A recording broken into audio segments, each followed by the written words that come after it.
the second part of reading Goosebumps The Headless Ghost here today. I think I'm on chapter 6. I might have read chapter 6 last time. I should have went back and checked, but I'm just going to go through 6 again.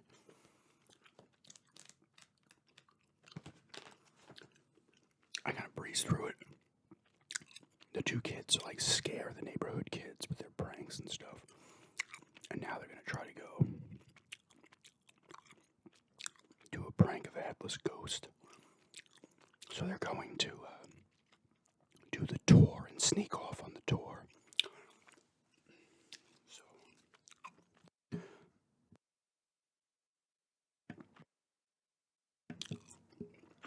So let's see how it goes.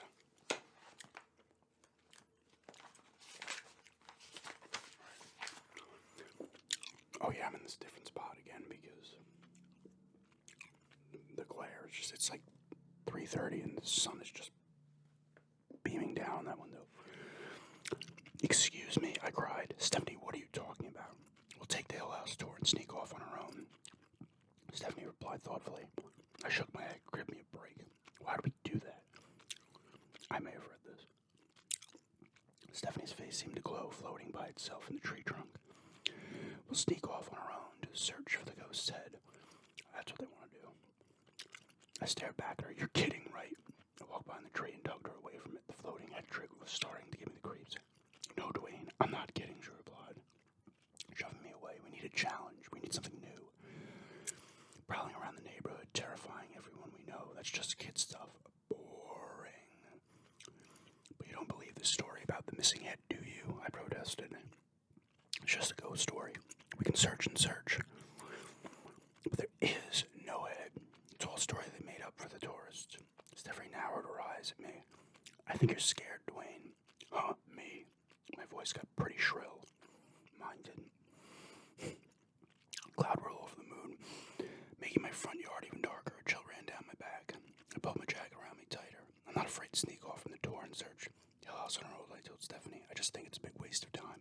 Dwayne, you're shivering, she teased. Shivering with fright. I am not, I screamed. Come on, let's go to Hill House right now. I'll show you. A grin spread over Stephanie's face. She tossed back her head and let out a long howl.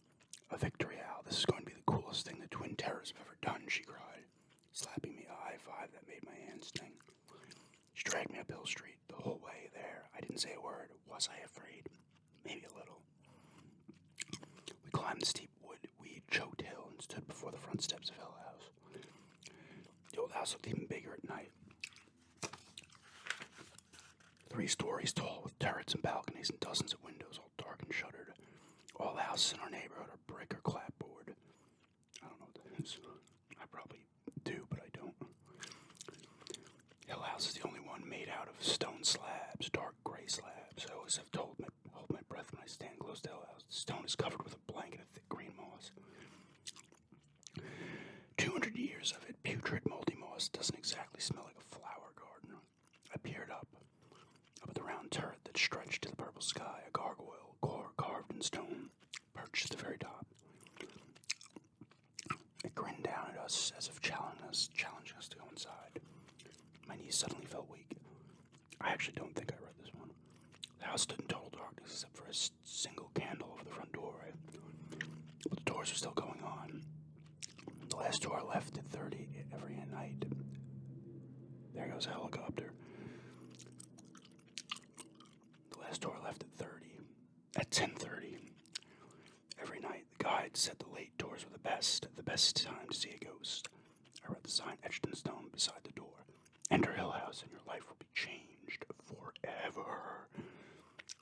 I'd read that sign 100 times. I always thought it was funny in a corny sort of way, but tonight it gave me the creeps. Tonight something was going to be different. Come on, Stephanie said, pulling me by the hand. We're just in time for the next tour. The candle flickered. The heavy wooden door swung open by itself. I don't know how, but it always does that. Well, are you coming or not? Stephanie demanded, stepping into the entryway. Coming. I gulped.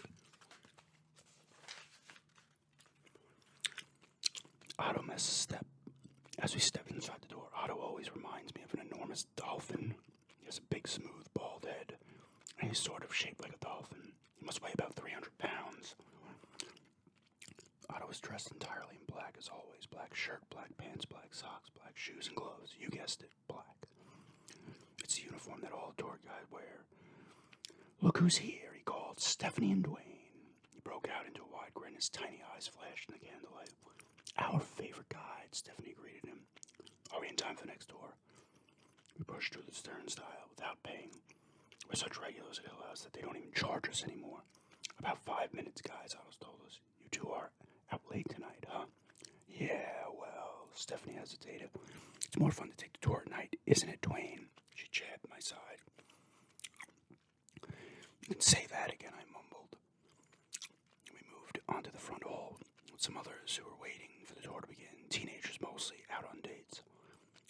The front hall is bigger than my living room, dining room put together, and except for the winding staircase in the center, it's completely bare. No furniture at all. Shadows tossed across the floor. I gazed around the room. No electric lights. Small torches were hung from the peeling cracked walls. The orange torchlight flickered and bent. In the dancing light, I counted the people around me. 9 of them. Stephanie and I were the only kids. Otto lighted a lantern and crossed to the front of the hall. He held it up high and cleared his throat. Stephanie and I grinned at each other. Otto always starts the tour the same way, thanks to the lantern dance atmosphere. "Ladies and gentlemen," he boomed, "welcome to Hill House. Hope you will survive your tour tonight." Then he gave it a low, evil laugh.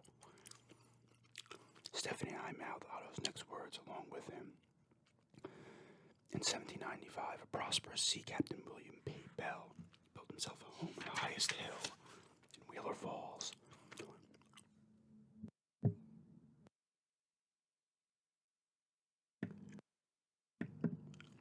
Sorry about that. It was the finest house ever built at the time, 3 stories high, 9 fireplaces, and over 30 rooms. Captain Bell spared no expense. Why? Because he hoped to retire and finish his days in splendor with his young and beautiful wife. It was not to be. Otto cackled, and so did Stephanie and I. We knew every move Otto had. Otto went on. Captain Bell died at sea in a terrible shipwreck. Before he ever had a chance to live in this beautiful house, his young bride, Annabelle, fled to the house in horror and sorrow. Now Otto's voice dropped, but soon after Annabelle left. Strange things began to happen in Hill House. Not Hill House, Hill. This was Otto's cue to start walking towards the winding stairs. The old wooden staircase is narrow and creaky. When Otto starts to climb, the stairs groan and grumble beneath him as if in pain. Keeping silent, he followed Otto up the stairs to the first floor. Stephanie and I love this part because Otto doesn't say a word the whole time. He just huffs along in the darkness while everyone tries to keep up with him. He starts talking again when he reaches Captain Bell's bedroom, a big wood-paneled room with a fireplace and a view of the river. Soon after Captain Bell's widow ran away, Otto reported. People in Wheeler's Fall began reporting strange sightings. Sightings of a man who resembled Captain Bell. He was always seen here, standing by his window, holding his lantern aloft. Otto moved to the window and raised his lantern. On a windless night, if you listened carefully, you could sometimes hear him calling out her name in a low, mournful voice. Otto took a deep breath, then called softly, "Annabelle, Annabelle, Annabelle." Otto swung the lantern back and forth for effect. By now, he had everyone's complete attention. But of course, there's more, he whispered. Chapter 8. As we followed him through the upstairs rooms, Otto told us how Captain Bell haunted the house for about 100 years. People who moved into Hill House tried all kinds of ways to get rid of the ghost, but it was determined to stay. Then Otto told everyone about the boy finding the ghost and getting his head pulled off. The ghost of the sea captain vanished. The headless ghost of the boy continued to haunt the house, but that wasn't the end of it. Into a long, dark hallway now, torches darting and flickering along the walls.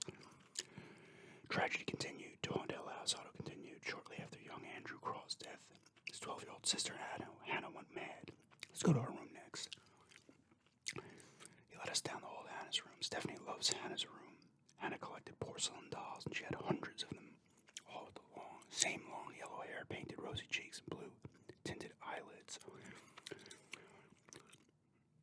After her brother was was killed. Hannah went crazy, Otto told us in a hushed voice. All day long for 80 years she sat in a rocking chair over there in the corner. And she played with her dolls. She never left her room, ever. He pointed to a worn rocking chair. Hannah died there, an old lady surrounded by her dolls. The floorboards creaked under him. As Otto crossed the room, setting the lantern down, he lowered his big body into the rocking chair. The chair made a cracking sound. I always think Otto was going to crush it. He started to rock slowly. The chair groaned with each move. We all watched him in silence. Some people swear that poor Hannah is still here, he said softly. They say that they've seen a young girl sitting in this chair, combing a doll's hair. He rocked slowly, letting the idea sink in. And then we came to the story of Hannah's mother. With a grunt, Otto pulled himself to his feet. He grabbed the lantern and made his way to the top of the long, dark stairway at the end of the hall. Soon after her son's tragedy, the mother met her own terrible fate. She was on her way down these stairs one night when she tripped and fell to her death. Otto gazed down the stairs and shook his head sadly. He does this every time, as I said. Stephanie and I know his every move. If we hadn't come here tonight to watch Otto perform, I knew that sooner or later Stephanie would have to get going. So I started glancing around to see if it was a good time for us to sneak away from the others. And that's when I saw the strange kid watching us. I didn't see him when we first came in. In fact, I'm sure he wasn't there. When the tour started, I counted 9 people, no kids. The boy was about our age, with wavy blonde hair and pale skin, very pale skin. He was wearing black jeans and a black turtleneck that made his face look even whiter. I edged over to Stephanie. She was hanging back from the group. "You ready?" she whispered. Otto had started back down the stairs if we were going to sneak away from the tour.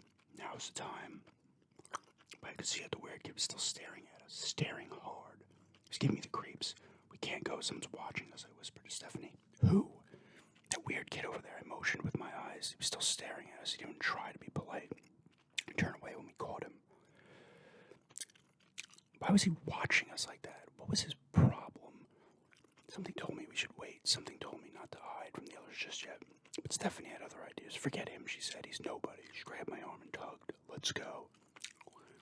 Pressed against the cold wall of the hallway and watched the stairs. Watched the others follow Otto down the stairs. I held my breath until I heard the last footsteps leave the stairway. We were alone now, alone in the long, dark hall. I turned to Stephanie. I could barely see her now. "Now what?" I asked.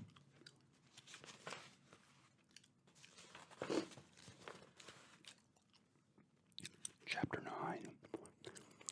"Now we do some exploring on our own," Stephanie declared, rubbing her hands together. "This is so exciting." I gazed down the long hallway. I didn't really feel excited. I felt kind of scared. I heard a low groan from a room across the hall. The ceiling creaked above our heads. The wind rattled the windows in the room we had just come from. "Steph, are you sure?" I started, but she was already hurrying down the hall, walking on tiptoes to keep the floors from squeaking. "Come on, Dwayne, let's search for the ghost's head," she whispered back to me, her dark hair flying behind her. "Who knows? We might find it." "Yeah, sure," I rolled my eyes. I don't think the chances are too good. How do you find a 100-year-old head? What if you do find it? Yuck. What would it look like? Just a skull? I followed Stephanie down the hall, but I really didn't want to be there. I like going to the neighborhood and scaring other people. I don't like scaring myself. Stephanie led the way into a bedroom we had seen on other tours. It was called the Green Room, because the wallpaper was decorated with green vines, tangle after tangle of green vines, up and down the walls and across the ceiling too. How could anyone sleep in here, I wondered. It was like being trapped in a thick jungle. We both stopped out inside the doorway and stared at the tangle of vines on all sides of us. Stephanie and I had called the Grey Room by another name, the Scratching Room. Otto once told us that something terrible happened here 60 years ago. The 2 guests who stayed in the room woke up with a disgusting purple rash. The rash started on their hands and arms. It spread to their faces, then it spread over their entire bodies. Big purple sores that itched like crazy. Doctors from all around the world were called to study the rash. They couldn't figure out what it was, and they couldn't figure out how to cure it. Something in the Green Room caused the rash.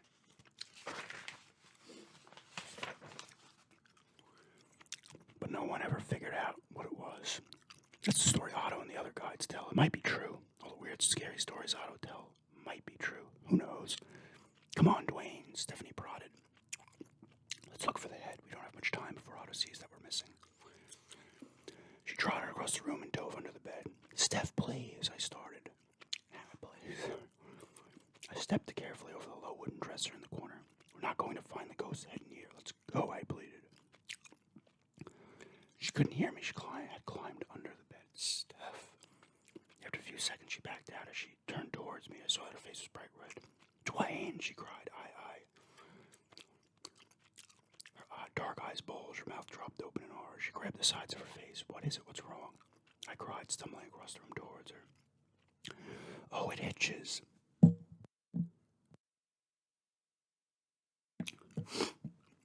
Sorry again.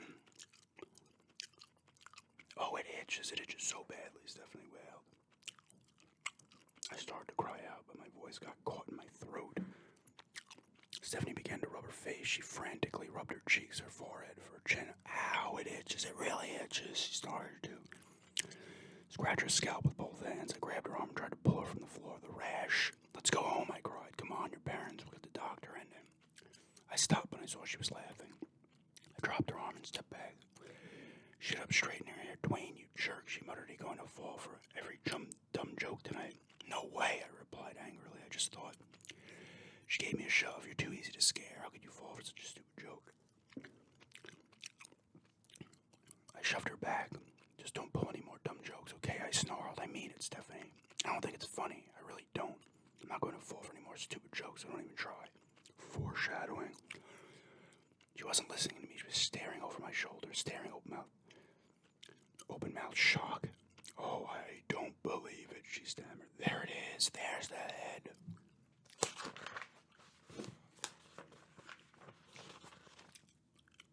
Chapter 10. I fell for it again. I couldn't help myself. I let out a shrill scream. I spun around so hard, nearly knocked myself over. I followed Stephanie's finger. I squinted hard in the direction she pointed. She's pointing to a great clump of dust. Sucker! She slapped me on the back and started to giggle. I uttered a low growl and balled my hands into tight fists, but didn't say anything. I could feel my face burning. I knew that I was blushing. You're too easy to scare, Dwayne, Stephanie teased again. Admit it. Let's just go back to the tour, I grumbled. No way, Dwayne, this is fun. Let's try the next room, come on. When she saw that I wasn't following her, she said, I won't scare you anymore like that. I won't scare you like that anymore. Promise. I saw that her fingers were crossed, but I followed her anyway. What choice did I have? We kept through the narrow hall that connected us to the next room. Found ourselves in Andrew's room. Poor, headless Andrew. Still had all stuff in it, games and toys from 100 years ago, an old-fashioned wooden bicycle leaning against one wall. Everything just the way it was before Andrew met up with the sea captain's ghost. A lantern on the dresser cast blue shadows on the walls. I didn't know if I believed the ghost story or not. Something told me that if Andrew's head were here, anywhere we'd find it here. In his room, under his old-fashioned looking canopy bed, or hidden under his dusty faded toys. Stephanie tiptoed over to the toys. She bent down and started to move things aside. Little wooden bowling pins, an old-fashioned board game. Colors all faded to brown, a set of metal toy soldiers. Check out the bed. Check around the bed, Dwayne, she whispered. I started across the room. Steph, we shouldn't be touching this stuff. You know the tour guides never let us touch anything. Stephanie sat down an old wooden top. Do you want to find the head or not? You really think there's a head hidden in this house?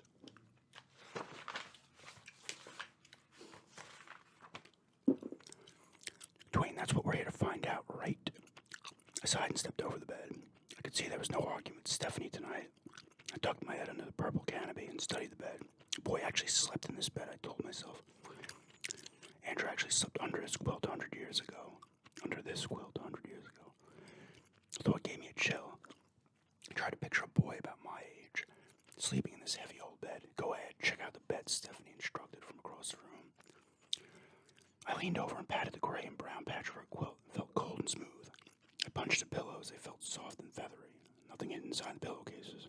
I was about to test the mattress when the quilt began to move. It rustled over the sheets, a soft, scratchy sound. Then I stared in horror. The gray and brown quilt began to slide down the bed.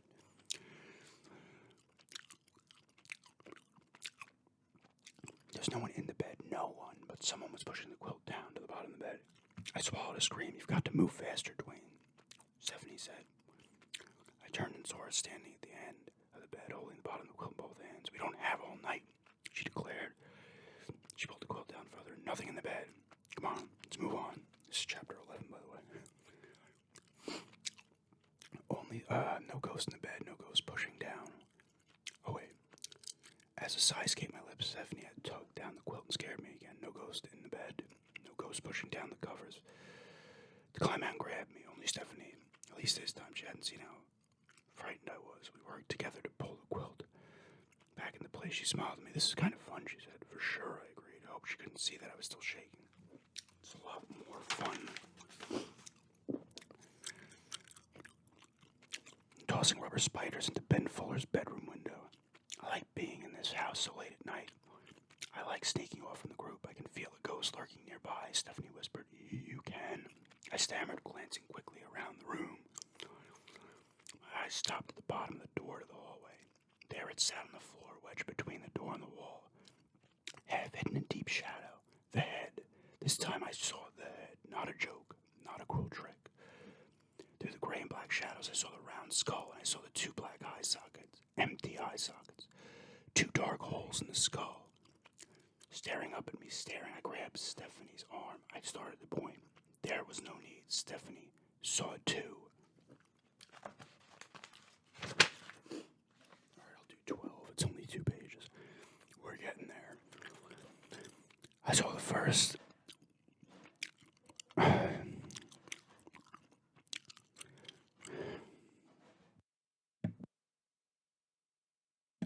Sorry, noise downstairs. I was the first to move. I took a step towards the door, then another. I heard sharp gasps, something breathing hard close behind me. It took me a few seconds to realize it was Stephanie, keeping my eyes in the head. I made my way into a dark corner. My heart started to pound as I bent down and reached for it with both hands. The black eye socket stared up at me, round, sad eyes. My hands trembled. I started to scoop it up, but it slipped out of my hand and started to roll away. Stephanie let out a cry as the head rolled over towards her, the floor toward her. In the orange light from the lantern, I saw her frightened expression. I saw that she was frozen there.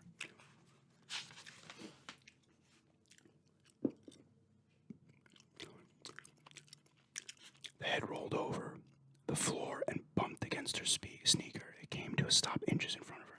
The empty black eye socket stared up at her. "Dwayne," she called, staring down at it, hands pressed against her cheeks. I didn't really think we'd find it.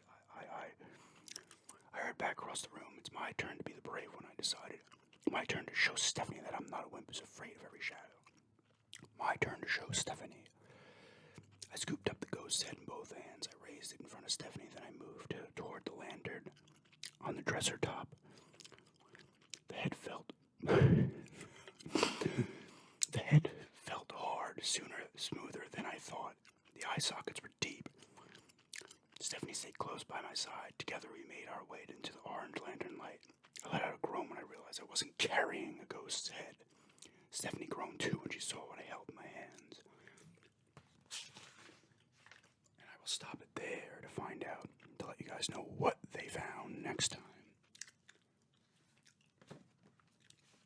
Yeah, that's just some more reading. Goosebumps The Headless Ghost here today. And, thanks for checking this out, and have a good day.